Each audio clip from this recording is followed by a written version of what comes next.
네, 반갑습니다. 지난번 12월 4일 날 제가, 우리 건전체 공무원 여러분들 또 수고하시는데 제가 와서 잠깐 강의를 했습니다. 지난번하고 내용이, 중복된 내용도 있고, 그 다음에 이제 새로 오신 분들 위하여서 잠깐, 개괄적인 설명을 드리면서 물과 공기와 건강에 대하여서 제가 말씀을 드리도록 하겠습니다. 우리가 일반적으로 질병에 대한 분류를 할 때 상당히 많습니다. 한 수만 가지 정도 되거든요. 병원에 가면 저희들 질병을 찾아내면 질병 없는 사람이 거의 없겠죠, 그게. 그래서 이제 한국에서는 대표적으로 암이 사망의 제1 원인이고, 그 다음에 심장질환, 뇌질환, 고혈압, 당뇨라든지 각종 이제 관절염이라든지 또 아니면은 뭐 위의 염증이나 장염이나, 그 다음에 이제 특히 한국 사람은 4,700만 중에서 한 350만 명 정도가 간염, B형 간염, C형 간염으로 고통을 받고 있는데, 이런 감염성 질환, 그 다음에 이제 내분비, 호르몬에 문제가 있는 질환이라든지 또 소화기 질환을 우리가 분류를 하고 있습니다. 우리 의과대학에 있는 교수들이나 아니면 의사들이나 또 과학자들은 이런 원인이 무엇인가에 대해서 상당히 관심이 많거든요. 그래서 1차적으로 이제 유전인자, 암에는 뭔가 유전인자가 있을 거라는 그런 생각이 있어 열심히 유전인자를 찾고 있습니다. 그 다음 두 번째로는 감염. 한 10년 전만 하더라도, 암이 박테리아에 의해서 암이 생긴다, 이런 학설을 부르짖으면 바보 취급받았습니다. 그 이유가 많겠죠, 이제. 암은 천연병이 아니지 않습니까? 그죠? 그런데 암을 일으키는 것이 박테리아가 원인이 있다, 또 아니면은 바이러스가 원인이 있다, 이런 말을 하게 되면 다 바보 취급했죠. 하지만 이제 그런 학설이, 예를 들면은 위암 같은 경우에는 헬리코박터라는 박테리아가 일으킨다는 설을 이제 정설로 받아들이고 있거든요. 오랫동안 주장했던 호주에 있는 의사, 과학자는 상당한 바보 취급을 당하면서도 줄기차게 위암을 일으키는 것은 헬리코박터라는 박테리아가 일으킨다 해서 인정을 받아서 노벨상까지 받는 그런 일이 벌어집니다. 한 20년 전만 하더라도 간암에 대하여서는 많은 사람들이 바이러스 설에 대해서 부정했습니다. 하지만은 이제 B형 간염이나 C형 간염을 방치해두면은 암에 걸린다는 그런 것을 이제는 정설로 받아들이고 있죠. 그 외에도 이제 저희들이 각종 이제 폐기력이라든지 폐렴이라든지 이런 감염에 의한 원인으로 보고 어릴 때 저희들이 백신을 맞는다든지 또 아니면 조심하게 됩니다. 그 다음에 세 번째는 독성에 대한 문제가 있습니다. 독성에 관련되어져 있는 이런 것으로 인하여서 이런 각종 질병이 생기지 않는가에 대해서, 그래서 이제 독성에 대한 것은 최근에 뭐 중국에서 멜라민이라든지 그 다음에 저희들이 방부제나 항생제 문제에 대해서 상당히 많은 의견을 또 많은 경고를 듣게 됩니다. 이러한 유전과 감염과 독성은 의사의 영역이고 그 다음에 과학자의 영역이고 우리 일반인들과는 별개의 문제처럼 생각되지만은, 제가 지금까지 한 20년 넘게 많은 환자들, 그 다음에 많은 사람들하고 같이 접촉을 해보면은 유전과 감염과 독성에 의해서 질병의 고통을 겪기보다는 거의 90% 이상이 생활 습관 문제입니다. 생활 습관에 문제가 있는 분들이 사실은 암이나 심장질환이나 뇌질환, 고혈압, 당뇨에 노출 가능성이 굉장히 많죠. 예를 들면은 고혈압은 부모님이 고혈압이면은 자녀가 고혈압이 된다는 그런 설이 강력합니다. 유전인자 설이죠. 당뇨도 마찬가지입니다. 그런데 부모님이 고혈압 환자일지라도 자녀가 유전인자를 가지고 있다 손 치더라도 정상적으로 식사를 하고 그 다음에 음식을 짜게 먹지 아니하고 지방식을 섭취하지 아니하고 운동하고 몸을 조심하면은 고혈압에 노출될 가능성이 거의 없습니다. 그런데 반대로 유전인자가 없다 손 치더라도 부모님이나 할아버지나 정조, 고조 할아버지까지 누구도 고혈압 환자가 없다고 가정한다 손 치더라도 만약에 짜게 먹는다든지 비만이라든지 그 다음에 지방식을 섭취한다든지 운동하지 아니하고 술과 담배를 좋아하면은 고혈압 걸릴 확률이 대단히 높다는 것이 정설이죠. 그러니까 무슨 말이냐면 유전과 감염과 독성에 대한 원인이 있다 손 치더라도 내 생활 습관이 좋으면은 이런 유전과 감염과 독성의 원인으로부터 상당히 피할 수 있는 그런 상황이거든. 그 퍼센테이지를 따져보니까 10%, 10% 이하다 이 말이거든. 그래서 이제 많은 분들이 그러면 생활 습관에 어떠한 문제로 인하여서 우리가 이러한 그 암이나 또는 고혈압이나 또는 당뇨에 노출되는가? 그것은 대부분 다가 우리의 생활 습관 중에서 결정적으로 차지하는 게 우리 입으로 들어가는 겁니다. 사람의 입으로 들어가는 것은 세 가지거든요. 사람 몸으로 들어가는 것 중에 대표적인 것이 바로 물이고 그 다음에 음식이고 공기입니다. 그리고 좀 더 구체적으로는 사람의 인체는 60쪽의 세포로 되어 있는데 물과 음식과 공기로 되어 있죠. 다른 것으로 되어 있지 않습니다. 뭐 보약으로 되어 있는 것도 아니고 특수한 물질로 되어 있는 것도 아니고 우리가 매일마다 마시는 물, 매일마다 섭취하는 음식, 그 다음에 매일마다 흡입하는 이 공기, 구체적으로 이제 산소이죠. 물과 음식과 공기로 사람의 인체는 이제 구성이 되어 있는데 이것을 이제 좀 더 구체적으로 설명을 드린다면은 저희들이 잘 알고 있는 내용입니다. 사람이 힘을 얻기 위해서는 에너지가 필요합니다. 그 에너지를 만들어내는 3대 영양소가 탄수화물, 지방, 단백질이죠. 밥이나 빵이나 당분이나 또는 이제 지방이나 단백질. 이런 그 3대 영양소는 우리 몸의 칼로리, 열량, 그 다음에 에너지를 뭐 말은 다 다르지만 같은 말입니다. 칼로리를 만든다라든지 또 아니면 열량을 만든다든지 또는 에너지를 만든다는 말. 이런 그 3대 영양소의 탄수화물, 지방, 단백질이 있는데 이 3대 영양소가 실제적으로 우리에게 필요한 에너지를 만들어내고 근육을 만들고 세포를 구성하기 위해서는 반드시 엔자임이라는 효소가 필요합니다. 다른 말로 말씀드리면 불수시개죠. 이런 불수시개를 가지고 탄수화물, 지방, 단백질이 우리 몸에 필요한 에너지가 주어지고 세포를 구성하는데 근데 반드시 하나 뭐가 일어나냐면은 노폐물이 발생합니다. 나무를 태우게 되면은 뭐가 생깁니까? 재와 연기가 생기는 거죠. 사람의 몸에도 똑같은 일이 벌어집니다. 탄수화물, 지방, 단백질이 효소의 도움으로 작용으로 에너지를 발생하는 그 과정에 반드시 결과적으로 노폐물이 발생하거든요. 이 노폐물을 구체적으로 탄수화물은 밥이나 빵이나 당분은 어떤 노폐물을 우리 몸속에 만들어내냐면 이산화탄소라는 가스를 발생합니다. 그 다음에 에너지로 전환되지 아니하는 혈당, 다른 말로 이제 고혈당이라고 그러죠. 그 다음에 운동하는 가운데에 근육 속에서 생기는 젖산이라는 것. 그래서 이제 병원에 가서 혈액 검사 통해서 혈당이 높게 되면은 우리는 당뇨병이라고 진단을 받게 되는 거죠. 그 다음에 젖산이나 이산화탄소가 몸에 가득 차게 되면은 만성 피로증을 느끼게 됩니다. 그 다음 두 번째로는 지방은 탄수화물의 약 2배 정도의 에너지와 열량과 칼로리를 만들어냅니다. 대단히 중요한 에너지원이죠. 그 지방이 에너지로 바꾸어지지 아니하고 우리의 또는 신경의 세포라든지 또는 신경에 관련된 조직으로 변화되지 아니하면은 호르몬으로 변화되지 아니하고 우리 몸에서 돌아다닌 것을 우리는 고중성지방, 고지방산, 고콜레스테롤이라는 말을 쓰게 됩니다. 이것은 이제 구체적으로 우리 몸에 어떤 질병을 남기냐면은 비만이나 지방간이나 동맥경화나 고혈압이나 심장질환, 뇌질환. 예를 들면은 지방을 잘 섭취하지 않는 사람과 지방을 많이 섭취하는 사람의 대장암의 발병률을 보면은 지방을 많이 섭취하는 사람이 압도적으로 높습니다. 여성들 경우에는 자궁암이 압도적으로 높죠. 그 다음에 남성들 경우에는 전립선암이 압도적으로 높습니다. 그 다음에 여성들은 유방암이 높죠. 살이 찐 사람의 유방암 걸릴 확률과 살이 찌지 아니한 사람이 유방암 걸릴 확률을 비교하면은 살이 찐 사람이 압도적으로 높습니다. 남성도 마찬가지죠. 몸에 체지방이 높은 사람과 체지방이 낮은 사람의 전립선 비대증이나 전립선 암을 비교해 보면은 체지방이 높은 사람이 압도적으로 높죠. 그래서 이제 암에 관련되어 있는 전문가들이 이렇게 이야기하지 않습니까?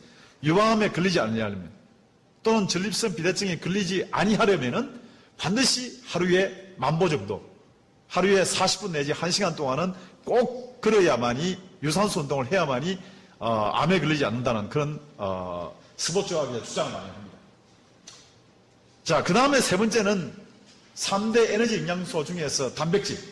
단백질의 쓰레기는 암모니아라는 가스와 요소와 요산과 크레아틴과 시스테인이라는 아미노산입니다. 단백질은 대단히 중요하죠. 근육을 만드는 중요한 요소이고 우리의 체세포를 만드는 대단히 중요한 물질입니다.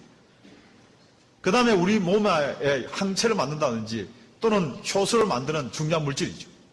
필수적인 그런 생명의 에너지이지만은 이것이 우리 몸 속의 에너지로 전환되는 과정에 또는 세포로 구성되어지는 그 과정에 대사 과정에 발생하는 쓰레기가 바로 뭐냐면은 암모니아나 요소, 요산, 크레아틴, 시스테인입니다. 예를 들면 암모니아가 간에 지나치게 차게 되면은 간에 혼수가 일어납니다. 머리에 차게 되면 혼수 상태 빠지는 거죠. 우리가 간염에 걸린 사람들이 마지막에 복수가 차고 혼 상태 빠지는 원인 물질이 바로 암모니아죠. 기억이 둔해진다든지 간염이나 지방간이 있는 사람들한테 자기 열쇠를 어디에 넣는지 기억을 잘 못한다든지 차를 어디에 세워놓는지 모르는 경우는 대부분 다가 이 암모니아가 우리 몸에서 그런 독성으로 작동하기 때문에 그 다음에 요소나 요산, 크레아틴이 높게 되면 신장염이나 신부전에 걸리게 됩니다. 혈액 검사를 통해서 요소가 높습니다. 또는 요산이 높습니다. 크레아틴이 높습니다. 하면은 당신은 신우염이나 신장부전이나 또는 신부전, 우리가 말하는 신장사후체요. 신장 투석을 받든지 심하게 되면은 신장 이식을 해야 된다는 말을 듣게 됩니다. 그 다음에 이제 요산이 높게 되면 통풍이나 통증이 생기는 거죠. 여러 가지 이런 물질들이 무슨 말입니까? 혈액의 노폐물을 조사받기 위하여서 저희들은 병원에 가서 반드시 혈액 검사를 받는 거죠. 혈액 검사를 통해서 당신은 혈당이 높습니다.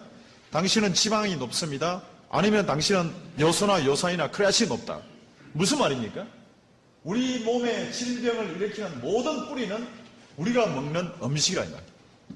음식이 질병을 일으키는 뿌리이지 특별한 물질이 발생되는 게 아니죠. 물론 이제 제가 막 말씀드린 것처럼 한 10% 정도는 화학물질이라든지 병원균, 박테리아나 바이러스가 엘러지를 일으킨다든지 아토피성 피부를 일으킨다든지 각종 염증이나 감염성 질환을 일으키죠. 하지만 현재 우리의 삶의 질을 떨어뜨리는 것은 대부분 다가 우리가 음식을 통해서 섭취했던 탄수화물, 지방, 단백질의 쓰레기가 이런 질병을 일으킨다는 거예요. 그래서 우리 몸에는 예를 들면은 우리 한국의 사망의 제1 원인이 심장질환이잖아요. 암이잖아요. 두 번째가 심장질환이고. 심장질환인 것은 심장을 둘러싸고 있는 관상동맥에 뭡니까? 지방의 쓰레기가 찼기 때문에 생기는 거죠. 그 다음에 세 번째 사망의 원인은 중풍이나 뇌질환, 뇌로 올라가는 뇌동맥의 관이 지방의 쓰레기가 찼기 때문에 전부 다가 우리가 먹는 음식의 쓰레기가 여기서 난다 이 말이에요. 자, 그래서 이런 그 음식의 쓰레기를 저희들은 찾기 위해서 병원을 갑니다. 병원에 가서 혈당을 찾고 그 다음에 콜레스테롤을 찾고 중성지방이나 그 다음에 요산이나 크레아틴이나 시스테인을 찾게 되는 거죠. 그 다음에 박테리아가 있는지 바이러스가 있는지를 찾기 위해서 혈액 검사를 하고 또 이제 구체적으로 암이 있을 가능성이 있는 사람한테는 CT 검사를 받게 됩니다. MRI나 PET를 받게 됩니다. 초음파 또 아니면 내시경 검사를 받게 됩니다. 그리고 나서 이제 진단하게 되죠. 금방 제가 슬라이드에 보여드린 것처럼 이런 각종 질병에 대해서 의사는 판정하고 판단하고 진단합니다. 병원에서 할 수 있는 게 뭡니까? 딱 세 가지예요. 약에 대한 처방입니다. 혈당이 높으면은 당뇨를 조절하는 약, 그 다음에 혈압이 높으면은 혈압을 조절하는 약. 각종 이제 약을 투여하는 거죠. 그 다음에 두 번째는 수술이 필요하고, 그 다음에 세 번째는 필요하다면 방사선 치료를 우리는 받게 됩니다. 물론 이제 항암제는 우리가 주사제이지만은 하나 약의 범위에 들어가는 거죠. 자, 제가 이제 질문 던질게요. 음식을 먹는 우리의 몸의 습관의 90% 이상이 우리의 질병의 뿌리이고 그 습관을 좌우하는 것이 음식인데 탄수화물이나 지방의 단백질을 우리는 피할 수 없이 매일마다 먹어야만이 생명을 유지할 수가 있습니다. 그런데 그 음식의 쓰레기가 이런 일을 벌인다 이 말이죠. 음식의 쓰레기가. 이 음식의 쓰레기를 처치하기 위해서 약을 쓰고 그 다음에 결과적으로 수술하게 되고 또는 방사선 치료를 하게 되는데 사람의 습관이 약을 먹어서 사람의 습관이 고치십니까? 절대 안 고치죠. 수술 받으면 사람의 습관이 고치십니까? 고치질 리가 없죠. 방사선 치료를 받으면은 내가 먹던 탄수화물이나 지방이나 단백질을 섭취하던 습관이 고치십니까? 그런데 사람들이 이상해요. 사람들은 자기가 가지고 있는 질병의 이런 수많은 질병의 뿌리가 당뇨는 과도한 탄수화물이나 지방의 문제, 그 다음에 비만, 지방간, 동맥경화, 고혈압 다 이런 음식에서 오는 음식의 습관이 잘못되어서 음식에 대한 균형을 잃어버리기 때문에 발생하는 질병인데 이 결과적인 현상을 약이나 수술이나 또 아니면 방사치료나 각종 현대학의 치료 기법으로 제거하고 억제하고 조절한다 해서 내가 먹는 음식의 습관이 고쳐지냐 이 말이죠. 고쳐질 리가 없죠. 그런데 사람들은 고쳐진다고 생각합니다. 습관적으로 되어 있는 거죠. 자, 그런데 제가 이제 좀 어려운 이야기를 말씀드리기 때문에 지겨워하실 가능성이기 때문에 예를 들겠습니다. 69세 여성, 제가 한국에 오니까 제 이모님입니다. 저희 막내 이모님이 69세의 이모님이 계셔요. 이분은 악성 두통과 그 다음에 엄청나게 심한 위에 염증을 가지고 있습니다. 늘 병원에 다니죠. 늘 병원에 가서 약을 타와서 하시는데 병원에 입원하셨어요. 입원하셔가지고 도저히 두통과 위험에 견디지 못해서 본인이 혈액을 뽑고 그 다음에 머리가 이상이 있는가 싶어서 CT에 부산에 한 두세 번째로 큰 병원에 가서 약 한 달간 한 10일간 입원해 있으면서 이제 조사를 받았습니다. 이런 조사를 받는 가운데 투여하는 약이 이랬습니다 보니까. 제가 이제 의사한테 투여한 처방전을 보내달라고 했어요. 저희 이모님이니까. 이모님의 허락을 받아서 2009년 1월 23일에서 2월 2일까지 10일간 병원에 입원했는데 부산에서 두세 번째로 큰 병원입니다. 부산대학 병원으로 그 다음에 큰 병원이에요. 뭐 명예에 관련된 문제이기 때문에 구체적으로 설명하지 않습니다만 10일 동안에 투여한 약입니다. 이분 아직까지도 두통과 위험의 원인을 잘 몰라요. 의무기록 사원증명서를 40회에 대한 의무기록 사원증명서를 떼가지고 결과적으로 어떤 결론을 냈냐면은 이 사람의 질병의 원인을 모른다고 했는데 병원에서 투여한 약이 이렇습니다. 엄청난 일이 벌어지고 있는 거죠, 사실. 네?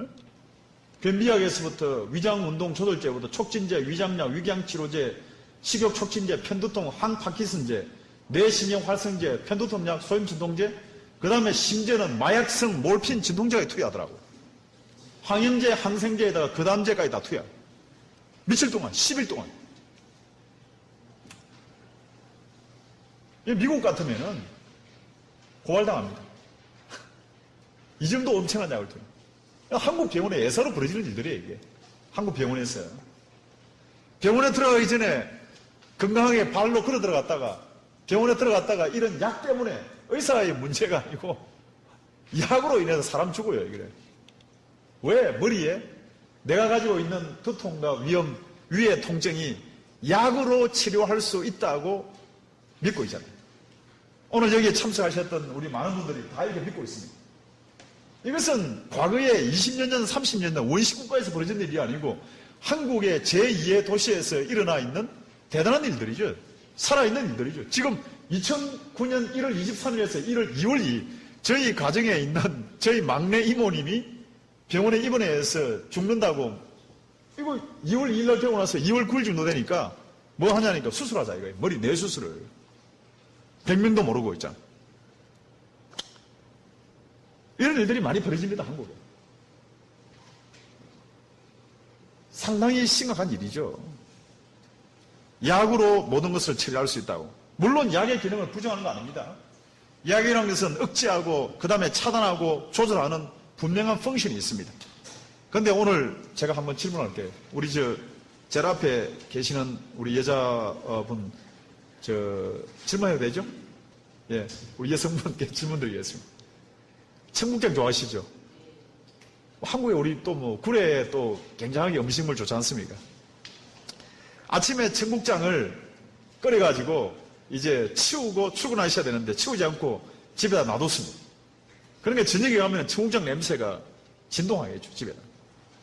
그러면 청국장 그 냄새 없애라고 우리 남편 되시는 분께서 그런 말씀을 하시면은 그 청국장 냄새 없애기 위해서 작년 크리스마스 때 우리 서울에 있는 또 자녀분한테 받았던 향수 막 뿌립니까? 냄새 없애라고. 향수 안 뿌리잖아요? 그렇잖아요. 향수로 냄새가 없어지지 않으니까 그 청국장 냄새를 없애기 위해서 방향제 가져와서 방향제 뿌립니까? 방향제 뿌릴 리가 없다고요. 물론 뿌리겠죠. 냄새가 너무 독하니까. 그러면 이제 세 번째 뭐 하겠습니까? 쓰레기통에 넣어서 청국장에 먹다 남은 음식의 쓰레기를 쓰레기통에 넣겠죠, 그죠? 자, 제가 다시 질문합니다. 방향제를 뿌리고 그 다음에 향수를 뿌리고 그 음식의 쓰레기를 어디다가 쓰레기통에 넣었다고 했다 한치라도 쓰레기가 그 집에서 없어졌습니까? 없으니까 아니죠. 예? 향수를 뿌리고 그 다음에 방향제를 뿌리고 그 쓰레기를 비닐 안에 넣어서 묶어 나왔다 손치더라도 쓰레기는 여전히 우리 집에 존재합니다. 약은 어떤 역할을 하느냐 하면은 향수와 방향제와 쓰레기 봉투 역할 이상을 하지 못한다면 잘 아셔야 돼요. 약은 우리 몸속에 있는 음식의 쓰레기를 절대로 버리지 못합니다. 약에 대한 기능이 분명히 있습니다.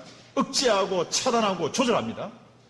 향수나 방향제나 쓰레기 봉투처럼 우리가 먹었던 음식을 쌓아둔다든지 냄새를 억제한다든지 진물이 나지 않도록 하는 정도의 기능은 분명히 가지고 있습니다. 약을 먹으면 죽을 수 있습니다. 약을 먹어야 고혈압이 조절될 수가 있고 약을 먹어야 당뇨에서 조절받을 수 있고 약을 먹어야 통증에서 억제가 될 수 있습니다. 그런데 분명한 것은 내 몸에 속에 있는 노폐물은 약은 절대로 제거할 수 없습니다. 향수와 방향제와 쓰레기 봉투의 역할. 그런데 많은 사람들은 이 약의 기능을 쓰레기도 버릴 수 있다고 생각해요. 절대 그렇지 않습니다. 금방 제가 다시 돌아갑니다. 사람의 질병의 뿌리가 어디 있다 그랬습니까? 사람의 질병의 뿌리는 우리가 먹는 음식의 쓰레기가 90% 이상이다 이 말이죠. 그 쓰레기를 억제하고 조절하고 차단할 수 있지만 음식의 쓰레기를 버리지 아니하면은 내 집에는 여전히 쓰레기가 있는 것처럼 우리 몸도 똑같은 일이 벌어집니다. 그래서 어떻게 하면은 약에 의존하지 아니하고 또 병원에 의존하지 아니하고 내 가정에서 내 개인이 질병의 뿌리를 걷어낼 것인가 딱 두 가지입니다. 첫째는 노폐물을 제거하고 두 번째는 면역이죠. 자, 그렇다면은 처음에 슬라이드로 다시 돌아갑니다. 사람이 탄수화물과 지방, 단백질을 먹지 않으면 심장이 24시간 동안 뛸 수가 없습니다. 그 다음에 우리 몸의 각종 세포는 살아남지를 못하죠. 그래서 이것을 우리는 에너지를 공급받아야 되는데 효소의 도움을 받을 때 반드시 자연현상으로 우리 몸에는 노폐물이 발생된다. 이 노폐물을 없애기 위한 두 가지 방법이 있습니다. 하나는 바로 완전 연소를 시키는 방법이 있습니다. 재나 연기가 많이 발생하지 않도록 하려면 나무를 태울 때에 강력한 불로 가하면 절대로 연기가 발생하지 않죠. 마찬가지로 우리 몸에도 불수시대에 해당되는 효소를 조절하고 적절한 시간에 효소를 분비하고 적절한 시간에 효소의 세기를 조절한다든지 그 다음에 노폐물을 제때 배출한답니다. 딱 두 가지밖에 없어요. 자, 그렇다 그러면은 탄수화물, 지방, 단백질의 쓰레기를 없애는데 지금 우리들은 대부분의 사람들은 약이 노폐물을 없앤다고 믿고 있어요. 그렇죠? 의과대학 교과서나 어릴 때 배웠던 생물 시간이나 과학 시간에는 우리는 그렇게 배운 역사가 없습니다. 이 노폐물을 없애기 위해서 효소, 불수시계를 조절해주고 완전 연소를 시켜주고 노폐물을 제때 배출하는 것은 놀랍게도 뭐냐면은 물과 비타민과 미네랄입니다. 그래서 이것을 우리는 3대 조절 영양소라는 거예요. 비타민과 미네랄 어디에 들어있습니까? 과일과 채소와 견과류에 들어있죠. 우리의 각종 음식에 들어있죠. 그래서 이것을 탄수화물, 지방, 단백질을 3대 에너지 영양소, 그 다음에 3대 조절 영양소를 물과 미네랄과 비타민이라고 우리는 표현하고 있습니다. 약입니까? 약 아니죠. 절대로. 네? 이것을 좀 더 구체적으로 한번 들어가 볼까요? 우리 몸속의 노폐물은 크게 한 6가지 정도 나옵니다. 기름에 녹는 그런 하나의 기름에 녹는 그런 쓰레기가 있고 물에 녹는 쓰레기 있고 그 다음에 중금속과 그 다음에 산성 노폐물과 일반적인 또 병균, 침투한 병균이 있습니다. 이러한 것을 없애기 위해서 금방 제가 말씀드린 것처럼 지용성의 쓰레기는 비타민 A, D 같은 지용성 바이타민이 없애고 수용성은 바타민 B나 C가 없앱니다. 그 다음에 중금속이나 산성이나 병균 각종 우리가 미네랄이 합성해서 밖으로 끄집어내죠. 근데 여기에 바이타민 A, D, E, B, C나 칼슘이나 각종 미네랄은 효소를 조절하는 윤활유의 역할을 하죠. 효소는 비타민의 도움이 없이는 효소가 절대 작동 안 돼요. 미네랄은 미네랄 없이는 효소가 절대 작동하지 않습니다. 자, 그렇다 그러면은 이 효소를 조절하고 노폐물을 동시에 없애고 하는 것이 과연 비타민과 칼슘과 미네랄만 이게 가능하냐? 그게 아닙니다, 절대로. 바로 뭐냐면은 물입니다. 물이 효소를 이동하고, 물이 비타민을 이동하고, 물이 미네랄을 이동한다 이 말이죠. 그래서 물은 우리 몸속에 있는 모든 영양분을 이동하는 역할, 우리가 하루에 33끼를 물을 먹지 않습니까? 그러면은 하루에 침에서 나오는 우리 입에서 나오는 침의 액이 하루에 3개입니다. 위장액이 한 2리터 정도 되죠. 췌장액이 한 2.5리터, 담즙액이 1리터, 장간액이 3리터. 효소가 분비되어서 이 음식을 소화시키죠. 하루에 20개 정도가 우리가 음식을 섭취했을 때 동원되는 물이 입에서부터 항문까지 흘러나오는 물이 약 10리터. 이런 말 듣지 않습니까? 식사를 할 때에 물을 마시면은 위액이 묽어지기 때문에 물을 마시면 안 된다. 그런 말은 대단히 무식한 말입니다. 절대로 그 말을 인정하면 안 돼요, 여러분들. 우리 한국 사람들은 10리터의 물이 흘러나오지 않습니다. 한국 사람들은 물을 안 마시기 때문에 대부분 다가 8 내지 9리터밖에 흘러나오지 않아요. 그래서 여성들은 만성변비에 굉장히 심하죠. 할머니들, 할아버지들 만성변비 심합니다. 몸속에서 물이 흘러나오지가 않는다니까. 물 한 잔을 안 마셔도 아침, 점심, 저녁을 먹었을 때에 내 몸속에 흘러나오는 물들이 침에서, 위에서, 췌장에서, 담즙에서, 장관에서 흘러나오는 물이 자그마치 10리터가 나오는데 왜 흘러나오느냐? 이것은 내 속에 있는 금방 말씀드렸던 탄수화물, 지방, 단백질이 바뀌어져 있는 아미노산이라든지 글리세롤이라든지 또는 포도당을 끓고 어디로 간으로 이동하기 위해서 9.9리터의 물이 필요하다 이거죠. 그 다음에 나머지 0.1리터가 대변으로 배설을 합니다. 이 과정에 뭐가 발생하냐면 노폐물이 발생하는 거죠. 조금 전에 말씀드렸던 이산화탄소라든지 그 다음에 암모니아 가스라든지 그 다음에 각종 혈당이라든지 또는 각종 이제 지방산이라든지 이런 것이 발생합니다. 이 노폐물을 영양분을 이동하는 것도 물이지만은 효소를 분비하고 소화액을 분비하는 것도 물이지만은 이 노폐물을 밖으로 끄집어내는 것도 바로 뭐냐면 바로 물이죠. 어디를 통해서 끄집어냅니까? 피부를 통해서 끄집어냅니다. 하루에 0.1리터를 동원합니다. 그 다음에는 대변을 통해서 0.1리터를 끄집어냅니다. 그 다음에는 호흡을 통해서 우리 몸에 발생하는 가스는 이산화탄소와 같은 가스는 끊임없이 밖으로 끄집어내야 되거든요. 무엇의 힘으로? 물의 힘으로 끄집어내는 거죠. 바로 네? 물의 힘으로 소변, 각종 이산화탄소는 호흡을 통하여서 지방산, 암모니아, 요산, 암모니아나 지방산은 땀이나 또는 대변을 통하여서 크레아틴이나 나트륨이나 시스테인이나 세포괴사물이나 화학물질, 산성 노폐물은 소변을 통해서 배출합니다. 합치면 얼마냐면은 2.5리터에서 3리터. 이 계산하면 2.7리터죠. 자, 그런데 이렇게 얘기합니다. 또 음식을 통해서 국을 먹는다든지 김치국을 마신다든지 숭늉을 먹으면 물 많이 섭취하지 않습니까? 한국 사람들 식단을 조사해 보면은 하루에 음식을 통해서 섭취할 수 있는 물은 얼마냐면 이거 2개밖에 안 됩니다. 네? 음식을 통해서 섭취할 수 있는 것은 2개밖에 안 됩니다. 근데 내 몸속에 있는 이런 더러운 노폐물을 끄집어내는데 2.7리터가 필요한데 나머지 1.7리터는 어디서 만들어냅니까? 만들어낼 길이 없는 거죠. 네? 음식을 통해서 들어온 물이 1리터고 내 속에 발생한 더러운 노폐물을 끄집어내는데 2.7리터가 필요한데 나머지 1.7리터 이상은 어디에서 확보하냐 이 말이에요. 네? 어디에서요? 맵초에. 조금 이따가 제가 말씀드릴게요. 과연 확보할 수 있는지. 그러니까 변비가 생기는 거죠. 그러니까 이 노폐물이 쌓이기 시작하는 거예요. 들어오는 물은 음식을 통해서 1리터가 들어오고 빠져나가야 물이 2.7리터가 빠져나가야 되는데 안 빠져나가는 거죠. 물이 없으면 빠져나가질 않습니다. 그러니까 지방산이 차게 되고 그 다음에 각종 노폐물이 몸속에 차기 시작하는 거죠. 그래서 미국의 의학총회에서는 하루에 8온스 240cc의 물을 8잔 마시라. 거의 2리터입니다. 그죠? 한 1.8에서 2리터의 물을 매일마다 마셔야만이 사람 내 속에 있는 노폐물이 사라지고 사람이 건강해진다는 그런 이야기를 하게 됩니다. 자, 그 다음에 그래서 이제 혈액을 한번 조사해 보면 건강한 사람의 혈액은 굉장히 깨끗해요, 사실은. 하지만 화학적 노폐물이라든지 지방산이라든지 그 다음에 단백질의 쓰레기라든지 혈중에 각종 알러지가 있는 사람의 혈액을 뽑아보면 굉장한 그런 모습을 보여요. 그 다음에 이제 세 번째는 물은 면역세포를 이동시킵니다. 우리 몸속에는 하나의 그 거미줄처럼 혈관이 있고 그 다음에는 림프관이 움직이죠.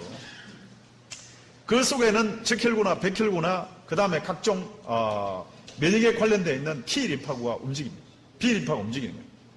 외부에 혈액안이라든지 외부에 화학물질이나 약물 내성균이나 노폐물이 침투하면은 이것을 우리는 인식합니다. 기억합니다. T림파구가 간염균이구나, 에이즈균이구나, 그 다음에 매독균이구나, 또 아니면은 임균이구나, 또 아니면은 감기 바이러스구나 인식하는 거죠. 그 다음에 두 번째로는 B림파구에다가 명령합니다. 우리 몸 안에서 벌어지고 있는 일들이에요. 항체를 만들려고 명령하면은 그 다음에 만드는 것이 뭐냐면 항체를 만들어서 이 각종 노폐물이나 균들을 포획합니다.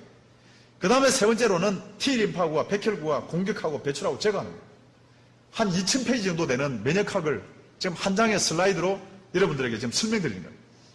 면역이라는 것은 뭐냐면 인식하고 기억하고 명령하고 포획하고 공격하고 배출하고 제거하는 것을 우리는 면역이라는 말을 쓰게 됩니다.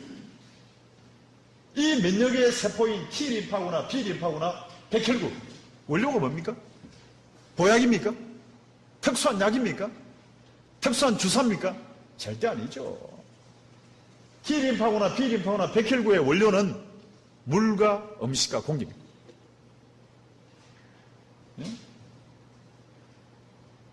한국에 보니까 신문에다가 대문짝만하게 이것을 먹으면 면역의 기능이 증가된다. 물론 일시적으로 증가할 수가 있겠죠. 근거가 있으니까 그런 말을 쓰겠죠. 하지만 우리는 태어날 때부터 죽을 때까지 단 하루도 면역이 멈추면 안 됩니다. 모든 사람은 엄밀한 의미 하에서 과학적으로 따진다면 다 암 환자입니다. 정상적인 사람일지라도 5,000개에서 10,000개 정도는 암세포를 다 가지고 있습니다. 암세포를 가지고 있지만 우리 몸속에 이런 T림파구나 B림파구나 백혈구가 정상적으로 작동하기 때문에 우리의 암세포가 정식되지 않는 거죠. 그것이 정식되어서 10년, 짧은 사람은 5년. 그래서 눈으로 확인할 수 있고 혈액검사를 확인할 수 있는 것이 당신은 암의 초기다, 암의 1기다, 2기다, 3기다, 말기라고 표현하는 거죠. 뭐냐면은 면역의 세포의 뿌리는 음식입니다. 그 다음에 이러한 면역세포 T림파구나 B림파구나 백혈구를 자유롭게 혈관, 림프구, 그 다음에 세포 사이로 이동시키는 물질이 뭐냐면 바로 물이다. 물이 없으면 절대 이동 못합니다. 물이 면역세포를 이동한다. 그래서 물의 기능은 크게 세 가지. 음식을 영양분을 이동하고, 그 다음에 노폐물을 배출하고, 그 다음에 면역을 이동하고. 처음에 그랬잖아요. 우리의 질병의 뿌리는 바로 음식의 쓰레기인데, 이 음식의 쓰레기를 밖으로 끄집어낼 수 있는 파워를 가지고 있는 것은 물밖에 없다. 그 다음에 외부에 침투한 병균이나 각종 노폐물에 대한 대항을 할 수 있는 면역세포를 이동하는 것도 물만이 할 수 있는 일들입니다. 약이 이동합니까? 약 이동 못해요, 절대로. 절대 이동 못합니다. 그래서 우리가 우리 몸 안에 내 척수액은 99%가 물이고 혈장은 94%, 뇌혈백질은 85%, 근육은 75, 72. 중요한 기관들은 다 물로 채워져 있죠. 물로. 근데 이러한 물들이 1.2%만 탈수되면 우리는 통증을 느끼게 됩니다. 5%가 탈수되면 혼수가 있고 10% 탈수되면 사망이 되는데, 만약에 탈수가 일어나면 어떤 일이 벌어지냐면 노폐물이 우리 몸에 축적되겠죠. 제가 말씀드렸잖아요. 물이 우리 몸에 필요한 물을 채워주지 아니하면 우리 몸에는 노폐물이 반드시 축적됩니다. 당연한 이야기지 않습니까? 쓰레기가 세수대 안에 쓰레기가 있는데 그걸 물로 안 씻으면 계속 쓰레기를 부어넣게 되면 녹겠습니까? 우리 몸도 마찬가지죠. 구조고. 그럴 때 일어나는 반응이 뭐냐면은 통증과 알레르기 반응이다. 이것은 갈증의 신호입니다. 내가 머리가 아프고 위가 아프고 근육통이 생기고 내 몸이 아프다는 것은 그 통증의 뿌리를 파고 들어가 보면은 노폐물이고, 그 노폐물의 원인은 바로 탈수에서 벌어진다. 이것은 thirst signal, 한마디로 갈증의 신호이죠. 그런데 많은 사람들은 어디로 갑니까? 목이 마르면은 금방 조금 전에 말씀하시는 것처럼 맥주로 손이 갑니다. 시원한 맥주로 손이 가잖아요. 그 다음에 각종 약물이고 산성 가공수이고 산성 가공식품으로 손이 가게 됩니다. 이러한 것은 전부 다가 우리의 혈액에, 우리 몸속에 있는 효소를 파괴하며 미네랄이나 바이타민이나 뇌세포나 산성이나 독성화를 일으키는 뿌리가 됩니다. 자, 그렇다면은 여기에서 금방 조금 전에 말씀하셨던 맥주 마시면 과연 어떤 일이 벌어지는가 한번 볼까요? 사람의 몸은 놀랍습니다. 사람 몸속에 있는 약 4.5리터에서 4.5리터, 이거 한 8개 정도의 혈액이 우리 몸에 있습니다. 이 혈액은 놀랍게도 항상 일정한 농도를 유지를 해야 돼요. 물론 이제 왔다 갔다 하죠. 하지만은 혈액 검사를 하면 항상 pH 농도가, 폐화 농도가 7.0이 중성이고, 그 다음에 14가 알칼리고 제로가 산성이라고 표현합니다. 근데 사람의 혈액은 7.3에서 7.5까지밖에 움직여요. 약 알칼리다. 그 다음에 오염되지 아니한 자연수, 오염되지 아니한 빗물, 오염되지 아니한 바닷물, 오염되지 아니한 지하수는 전부 다가 혈액의 농도와 거의 비슷합니다. 우리가 먹는 채소, 바이타민, 미네랄, 필수 지방산은 전부 다 알칼리입니다. 그런데 우리 몸속에 있는 탈수를 시키는 물질들, 우유나 커피나 콜라, 사이다, 위스키, 소주, 정종, 와인, 각종 건강음료, 게토레이라든지 포카리 스웨트, 포카리 스웨트가 이름에다가 알칼리라고 되어 있지만 알칼리 아닙니다. 산성입니다. 조사해보면. 그 다음에 식초나 간장, 된장, 고추장, 김치, 역삼탑 정수기에서 나온 물, 집에서 달아난 여러분들 가정에서 많이 쓰고 있는 역삼탑 정수기에서 나오는 물은 강산성입니다. 그 다음에는 체내 노폐물이나 약물이나 화학물질은 전부 다가 혈액을 탈수시키는 물질들입니다. 맥주를 10잔 마시면 우리 몸에 있는 물을 14잔을 뽑아내버립니다. 아시겠습니까? 커피를 10잔 마시면 내 몸에 있는 물을 12잔을 뽑아버려요. 네? 우리 몸의 원리가 그래요. 왜? 강산성이 들어오면은 그 강산성을 방어하기 위해서 끄집어내야 돼, 밖으로. 네? 내 안에 있는 물을 총동원 다 시킵니다. 내 속에 방어하기 위하여서 내 속에 강산성이 들어오면은 그 강산성을 방어하기 위해서 내 몸속에 있는 세포 안에서 물이 흘러나오지 않으면 사람은 죽습니다. 이래도 맥주 좋아하시는 분들은 문제가 있습니다. 네? 맥주 마시면은, 소주 마시고 정종 마시면은 물을 뽑아버려요, 내 몸속에. 내 몸속에 1.2%만 뽑아내면은 어떤 일이 벌어진다요? 통증이 생긴다니까요. 네? 가장 물이 많은 장소가 뇌와 수체를 건드립니다. 우리 현대인은 대부분 다가 산성 속에 있는 거죠. 가공 처리한 식품 속에는 다 산성입니다. 가공 처리한 과자, 가공 처리한 신토부리 음식, 가공 처리한 음식은 전부 다가 산성이죠. 전부 다. 알칼리성 식초는 존재하지 않습니다. 쏙지 마십시오. 알칼리성 물로 만든 식초라는 말은 있어도 식초는 초산에다가 구연산이죠, 바로. 화학적으로 은밀하게 산성입니다. 그래서 혈액이 엉키게 됩니다. 혈전이 생기죠. 이게 혈관이 가슴에 있는 우리가 심장에 혈관을 막게 되면은 저희들은 심장 기능 부전을 일으킬 수 있습니다. 이런 일들이 많죠, 그게. 자, 조금 전에 과연 이런 이야기를 합니다. 제가 한국에 오니까 식초는 알칼리성, 입에 마실 때는 마시기 전에는 산성이지만은 입에 들어가면은 알칼리성으로 바뀐다. 그래서 이제 뭐 각종 한국에 들어오니까 식초 마시는 사람 많습니다. 아침에 희석해서 마시는 사람들, 소화제로 먹는 사람들, 힘을 내기 위해서 마시는 사람, 과연 그럴까요? 한번 볼까요, 과학적으로? 우리가 식초를 딱 마시면은 식초는 산도가 2.5 정도 됩니다. 굉장한 초강산성이죠, 사실은. 우리가 못 살던 시대 때는 식초를 마셔야만이 대장균에서 벗어날 수 있어요. 못 살던 시대 때는.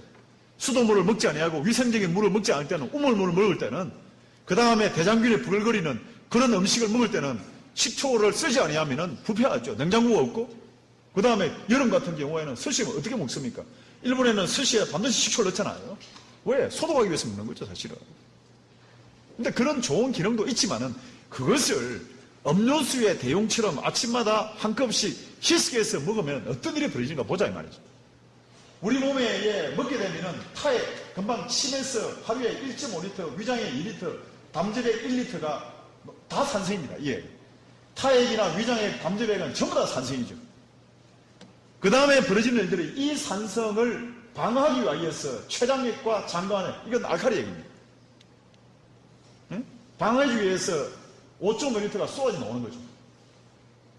이게 4.5, 식초를 안 마실 때입니다. 일반적으로 음식을 먹을 때 1.5, 2리터, 1리터가 흘러져 나와서 그 다음에 5.5리터가 알칼리화 시켜주는 거죠. 그래서 우리의 십이장이나 장은 알칼리화 되지 아니하면 음식을, 영양분을 흡수할 수 없습니다. 저희들이. 소화는 산성이 하지만은 흡수는 알칼리성 환경에서 해주는 거죠. 그래서 흘러나오는 물을 계산해 보면은 이것이 더 많은 거죠. 자, 이러한 상황에서 그 다음에는 어떻게 되냐면은 식초가 딱 들어오면은 우리 심장에서는 주먹 2개만한 심장은 180리터의 물을 이동시킵니다. 이거 360개를 심장을 통과시킵니다. 왜? 통과시키는 유일한 이유는 산성 물질을 배출하기 위하여서. 제가 금방 소주를 먹으면은, 맥주를 먹으면은 바로 이런 일이 벌어지는 거죠.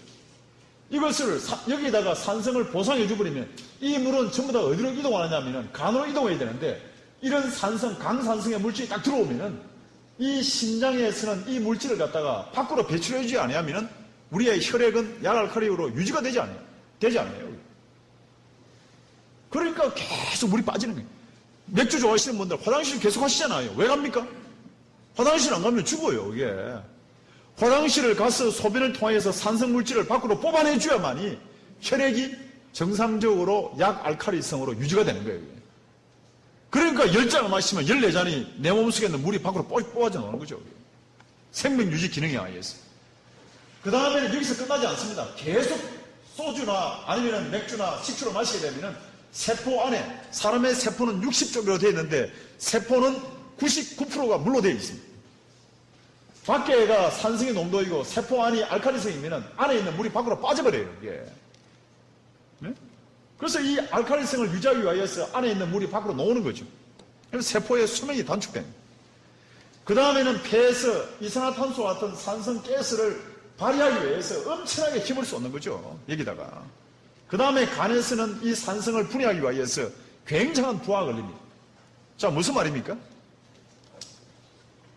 이것을 이 간이나 폐나 심장이나 우리 몸의 혈액을 유지해주기 위해서 물을 마시면 괜찮은데, 물 2리터나 바이타민이나 미네랄, 이 알칼리성을 마시면 보상이 됩니다. 문제는 마십니까? 물 안 마시죠. 물 절대 안 마시죠. 이게 빠져있는 상태에서는 무슨 말입니까? 혈액을 약알칼리성을 유지해주기 위해서 간이나 폐나 심장이나 그 다음에 이 물질을 분비하는 각종 기관들이 대단한 부하가 걸리는 거죠. 이런 상태에서 만약에 탈수가 지속되면 첫째는 관절이 나가버립니다. 할머니, 할아버지들이 연세가 많으셔서 관절 나간다고 생각하십니까? 그렇지 않아요, 절대로. 사람의 이 속에 관절과 관절 사이에는 물이 들어있습니다. 관절낭 속에는. 척추 같은 경우는 4번, 5번 사이에는 물이 들어가 있는데 디스크가 있잖아요. 그 속에 물은 우리의 체중의 75%를 유지해줍니다. 그 안에 있는 연골이 우리 체중의 25%가 유지 안 해줘요, 여기. 물이 빠져버리니까 당장에 탈수되는 사람의 첫 번째 특징이 허리에 통증이 오는 거죠. 다이어트 하는 우리 여자아이들, 우리 따님들, 여러분들의 따님들 허리 아프다고 많이 이야기할 겁니다. 왜? 물 안 먹으면 허리 아파요, 당장에. 그 다음에 두 번째로는 피부가 나가버립니다. 피부에 고립해 있는 거죠. 할아버지, 할머니들이 왜 주름살이 있습니까? 물이 빠져나가기 때문에. 어린아이는 체중의 80% 이상이 물입니다. 그런데 아이들은 그렇지만은 어른들은, 노인들은 55%까지 다운되어 버려요. 심할 경우에는 50% 이하로 다운되는 거죠. 그 다음에는 위에 염증이 생깁니다. 위산은 강산성이거든요. 그래서 위의 벽을 코팅시켜주는 것이 뭐냐면 물입니다. 물이 없이는 절대 코팅이 안 되죠. 물이 코팅을 시켜줘요. 여기서 끝나지 않습니다. 혈전이 생겨요. 혈액의 덩어리를 쥐게 만든다든지, 금방 조금 전에 말씀드린 것처럼 세포가 탈수된다든지, 그 다음에 부종이 생긴다든지, 그 다음에 간에 독성이 친다든지, 심장결석이나 또 아니면은 뇌 손상이 벌어집니다. 뇌는 85%가 물이기 때문에. 전부 다가 많은 양이 아니죠. 1.2% 정도 탈수 벌어질 때 이런 일들이 벌어집니다. 전부 다가. 자, 이러한 상황에 지난 3년 동안에 한국 사람들을 대상으로 제가 세미나를 해왔습니다만, 지도자급에 해당되는 사람들만 지난 2006년도 9월달부터 해서 교회 목사님이나 정적의 인사들이나 그 다음에 다양한 기업인들이나 만나서 이분들에게 세미나 한 사람 숫자가 정확하게 1,500명입니다. 일반인들 빼고 있지 않습니다. 그 중에서 암 환자가 170명이 있었습니다. 170명의 암 환자들 중에서 지난 10년 동안에 금방 제가 소개해드렸던 사람의 혈액과 비슷한 물을 마시는데 안 걸렸다는 사람 제인데 보고하라 하면 한 명도 없었다. 분명한 사실이에요, 이것은. 암 환자의 특징은 딱 두 가지입니다. 탈수와 영양실조예요. 무슨 말을 하더라도 지금까지 지난 10년 동안에 물을 제대로 안 마신 분은 이미 암에 노출되어 있다 해도 과언이 아니죠. 사실. 혈액을 뽑아보면 엉망진창입니다. 혈액을 뽑아. 제가 1,500명이라는 것은 그분들의 혈액을 다 뽑은 숫자 중에서 약 170명에 미국에서 150명, 지난 3년 동안의 그 데이터가 말입니다. 2년 6개월 동안의 데이터가. 거기에 보면은 두 가지 특징이에요. 암 환자들의 공통점은 놀랍게도 하나같이 상담을 해보면은 저는 물 좀 마셨습니까? 하루에 한 잔, 두 잔도 물 안 마셨다는 사람이 100%예요. 주위에 있는 가족들이나 주위에 있는 친구들 한번 보십시오. 물 안 마십니다. 암 환자들 물 마시는 습관이 거의 없습니다. 그 다음에 식사, 금방 제가 말씀드린 물과 음식과 공기로 사람의 생명 유지가 되는데 음식 먹는 것을 우습게 생각하는 사람들 전부 다가 폭식하거나 편식하거나 아침을 굶거나 식사를 또 안 하거나 며칠 동안 밥 안 먹어도 나는 굉장히 힘센 사람이라 자랑하는 사람들 대부분 사람들이 탈수와 영양실조로 암에 걸리더라고요. 왜? 물은 영양분을 이동하고 우리 몸속에 있는 더러운 노폐물을 끄집어내고 그 다음에 면역세포를 이동시키는 강력한 기능을 가지고 있대요. 그 물의 기능을 빼앗아버리면은 당연히 영양분이 이동 안 되면 영양실조 올릴 거고 그 다음에 면역의 세포를 이루는 영양분이 없을 거고 그 다음 노폐물이 배출되지 아니하고 그 다음에 면역이 활동이 안 되니까 암에 노출되는 거죠. 그래서 우리 몸에는 대단한 방어 기능이 있습니다. 제가 앞에 말씀드릴게요. 우리 조남이 어떻게 되십니까? 예, 이 선생님. 이 선생님. 심장에 암 걸렸다는 사람 들어봤습니까? 지금까지 살아오면서 심장에 암이 걸렸다는 사람을 들어본 적 있습니까? 심장은 암이 없어요. 우리 몸에 다 암이 있는데 유일하게 암이 걸리지 않는 부분이 심장입니다.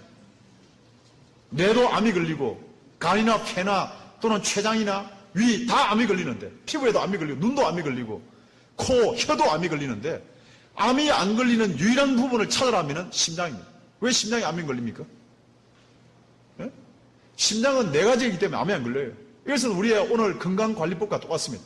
실제 심장은 산소가 대단히 풍부합니다. 그 다음에 두 번째는 심장은 에너지가 항상 일정하게 공급이 돼요. 다른 부분은 다 에너지가 공급되지 않더라도 심장만큼은 영양분이 정확하게 공급되는 장소입니다.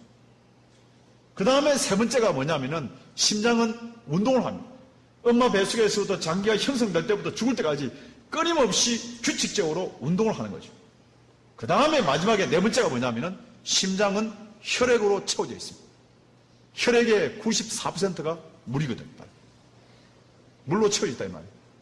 산소가 풍부하며 그 다음에 두 번째로는 에너지가 일정하게 공급되며 운동을 하며 그 다음에 마지막으로 물이 풍부한 환경에서는 절대로 암이 안 걸립니다.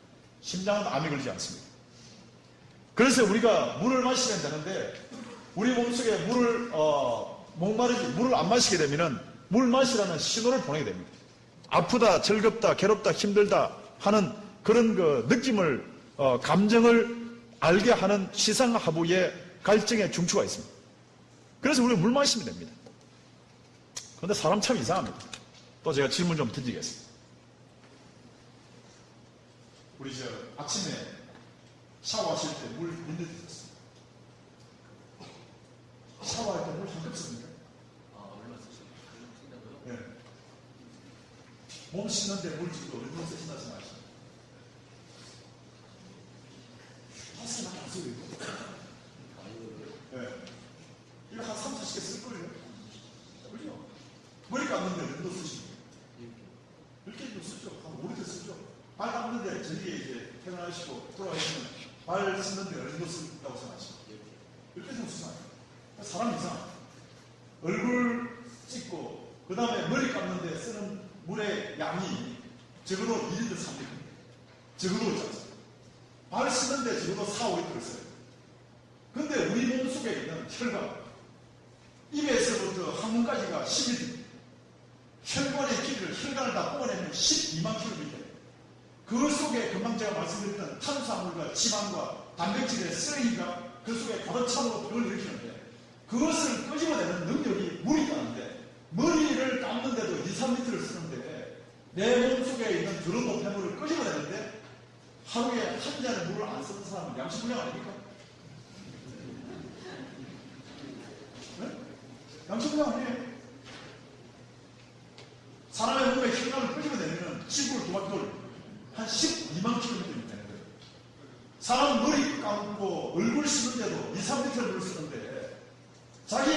세계 12만 킬로미터 안에 들어있는 그런 노폐물, 탄수화물 노폐물, 지방 노폐물, 단백질 노폐물을 마시기만 하면은 노폐물은 반드시 물의 힘으로 땀이라든지 호흡이라든지 소변이라든지 대변을 통해서 흘러오는데 머리 감는 것보다도 못하네요.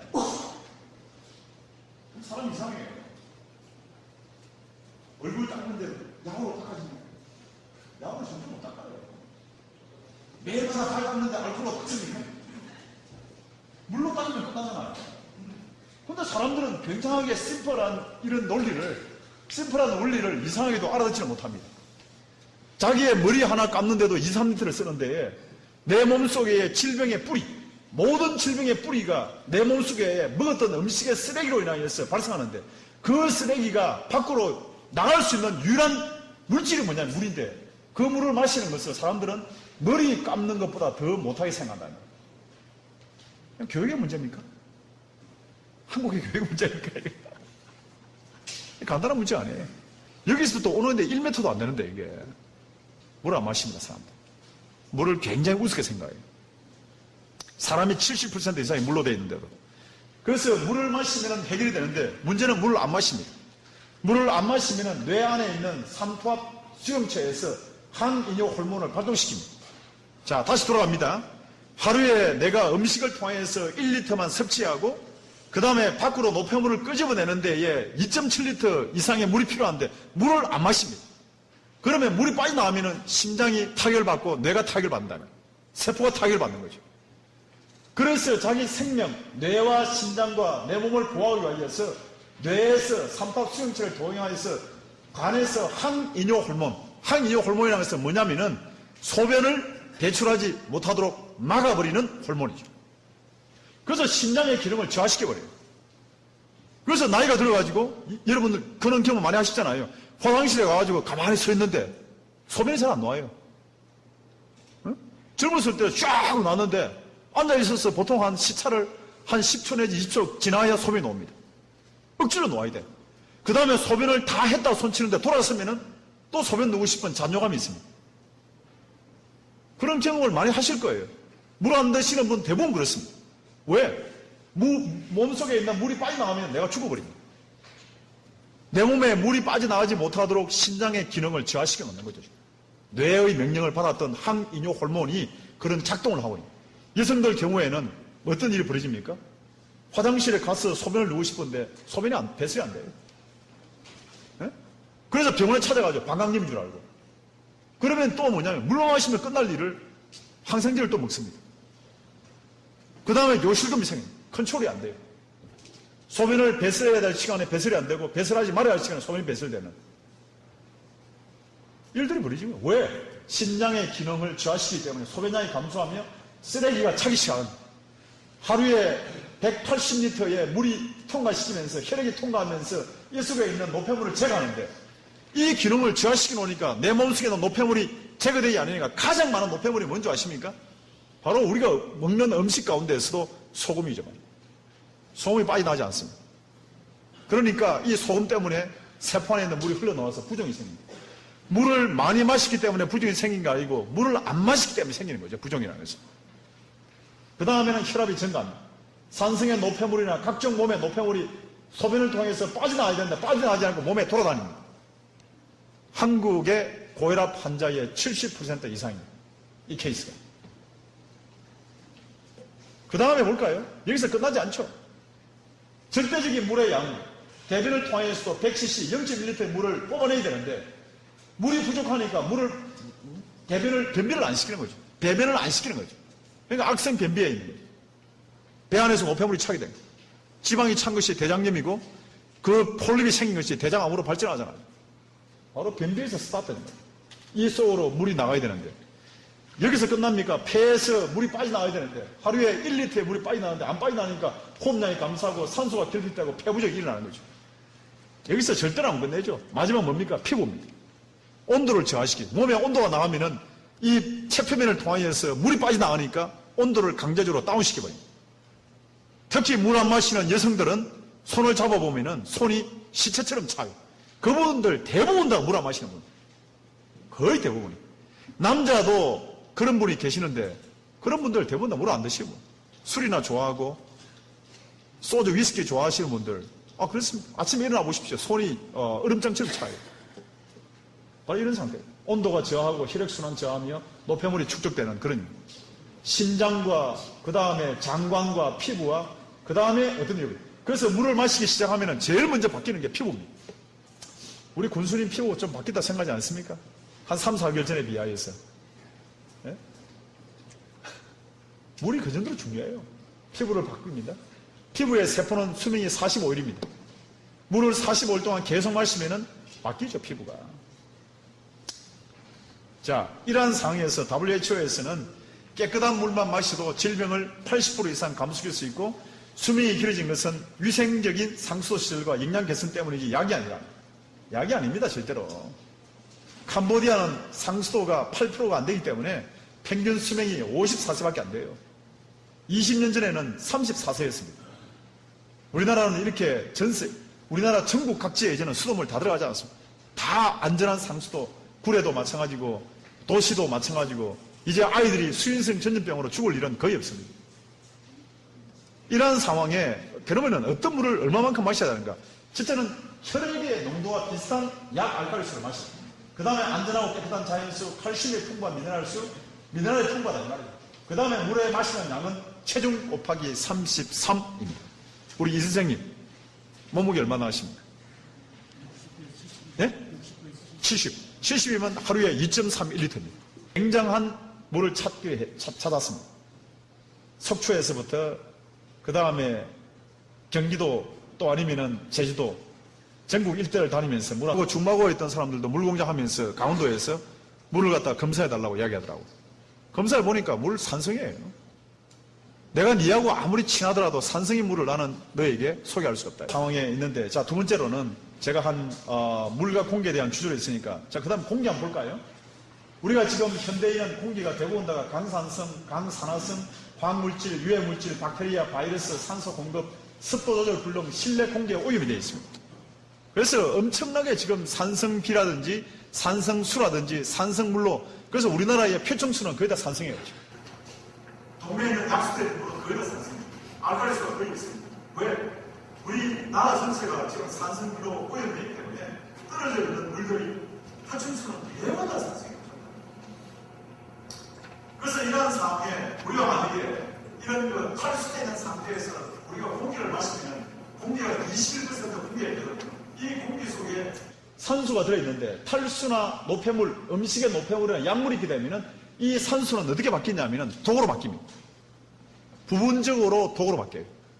그것을 우리는 슈퍼옥사이드 또는 활성산소, 레디컬 옥시gen이라는 단어로 표현합니다. 그래서 이 산소의 구조가 어그러집니다. 전자가 하나 튀어져 나와버려요. 여기. 가운데는 핵이고 전자가 이렇게 쌍을 이루고 정형을 유지를 하고 움직이는데 탈수가 되고 노폐물이 축적되고 약을 먹게 되면 우리 몸속에 있는 전자가 떨어져 나갑니다. 그러면서 이 산소의 구조가 어그러지면서 우리 몸의 세포를 공격합니다. 가장 산소가 많은 장소를 공격해요. 우리 몸에서 가장 산소가 많은 장소가 어디냐면은 심장입니다. 심장을 때리는 거죠. 그것이 바로 심근경색입니다. 심장 발작의 뿌리이죠. 그 다음에 두 번째 산소가 풍부한 장소는 뇌입니다. 뇌를 때리는 거죠. 뇌경색이죠. 바로. 그래서 유명한 활성산소설이거든요. 우리 몸속에 있는 산소가 풍부한 장소부터 공격하니까 세포 산화와 뇌질환, 심장질환, 각종한 당뇨병, 면역질환입니다. 자, 이러한 유해산소와 활성산소가 왜 벌어집니까? 벌어진 이유가 뭡니까? 탈수잖아요, 탈수. 물을 마시지 않으면 이런 일이 벌어져요. 이 선생님, 어떻게 하면 좋겠습니까? 유해산소나 활성산소가 안 생기기 위해서 어떻게 하면 좋겠습니까? 물 마시면 되잖아요. 엄청나게 쉬운 일 아닙니까? 어?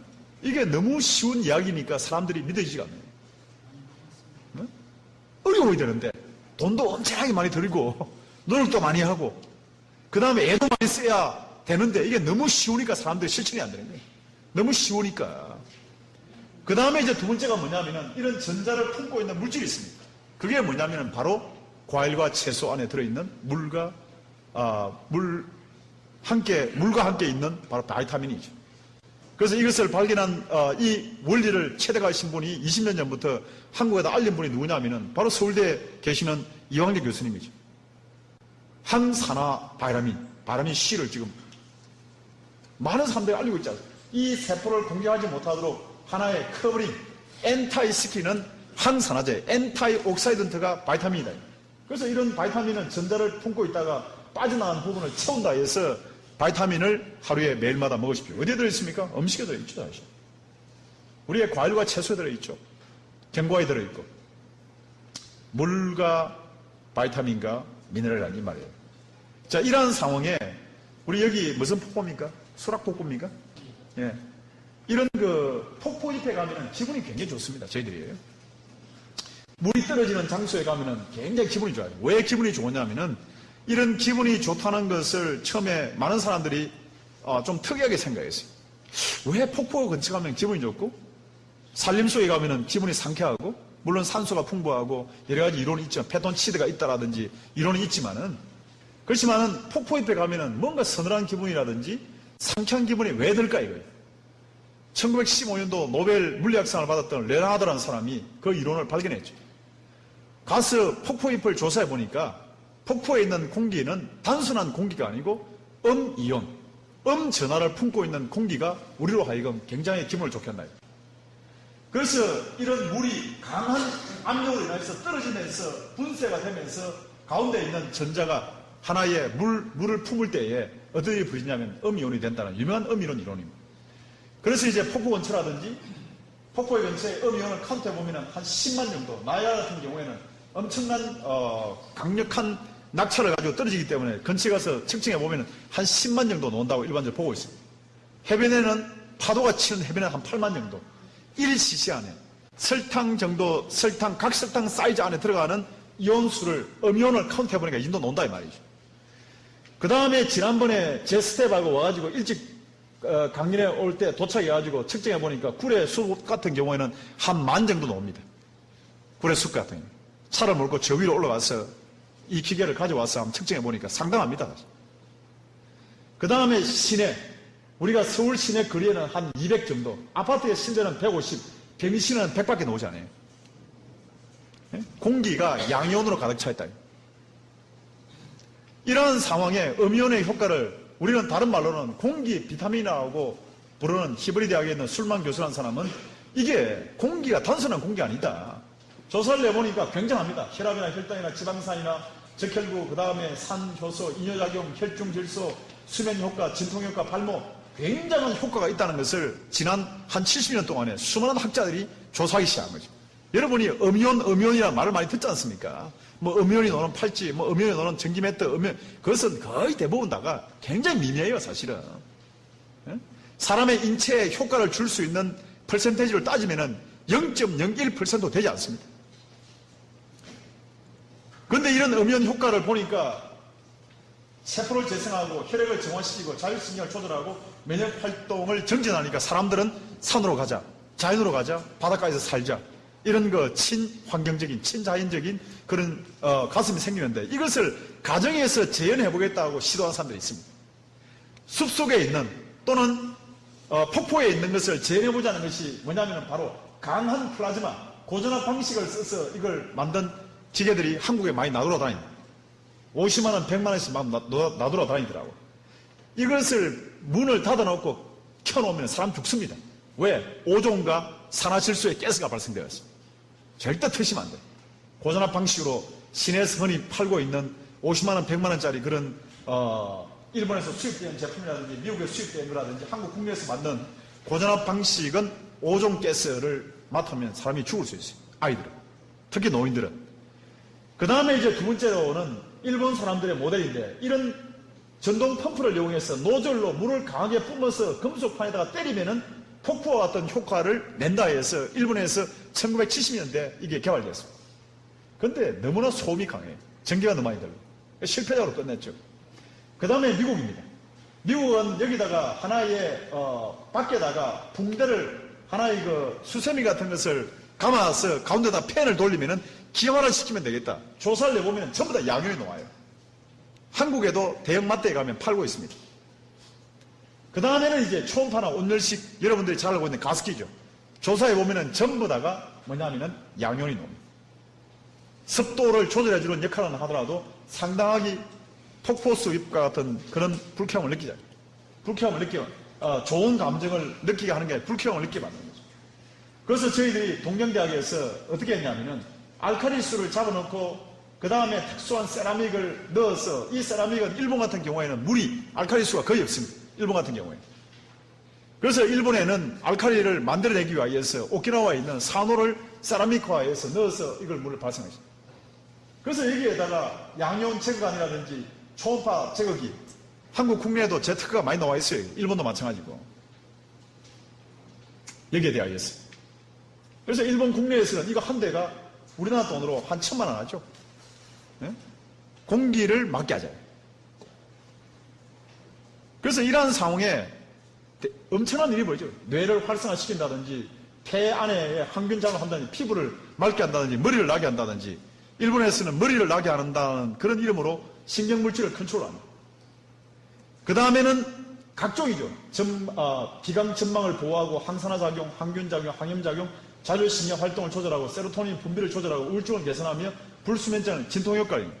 자, 그래서 이제 이런 다양한 효과를 가지고 있는데 더 놀라운 것은 병실에다가 집중치료실에다가 일반적으로 아무것도 안 썼을 때 하지만은 이러한 금방 음이온을 발생하는 공기 생성기를 써보니까 1주째, 2주째가 치사적인 포도산 구균이 다운된다는 유명한 보고서가 있습니다. 물과 음식과 공기를 통하여서 우리는 해결하지 못할 일이 없습니다. 여러분들이 삶 속에서 내수가 있는 모든 더러운 노폐물은 약이 없애주는 것이 아닙니다.